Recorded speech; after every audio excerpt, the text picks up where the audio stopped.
Hey guys, welcome to Login Helps. Today I'll be showing you how to log into your Colossyan AI account online on your computer. And now let's dive right in. Now to log into your Colossyan AI account on your computer, first open up your preferred browser as I have already opened the Google Chrome. And in the search bar, click over there and type in the address colossyan.com and hit on enter. And after that you'll be directed to the home page of Colossyan. So now let's wait for it. And now in order to log into your account, at the top right corner of your screen you can see the login button available over here. Simply click on that login,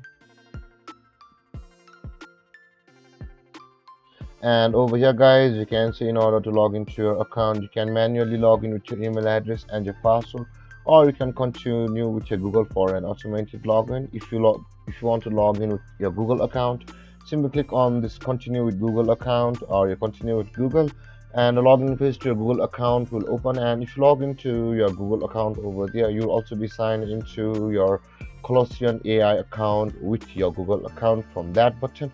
But let's go for a manual login and let's enter our email address.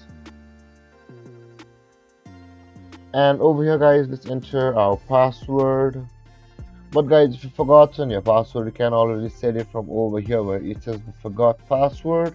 And if you click on that button, you'll be taken to a page where you'll be able to reset your Colossyan AI account's password. And with that being said guys, after entering your email address and your password, simply click on continue, and on the next step you'll have been signed into your Colossyan AI account. And with that being said guys, this is how you log into your Colossyan AI account on your computer. And if you have any confusions or questions regarding the topic, feel free to comment in the comment section below, and don't forget to like, subscribe and hit that bell icon for more videos. Thanks for watching guys. Peace.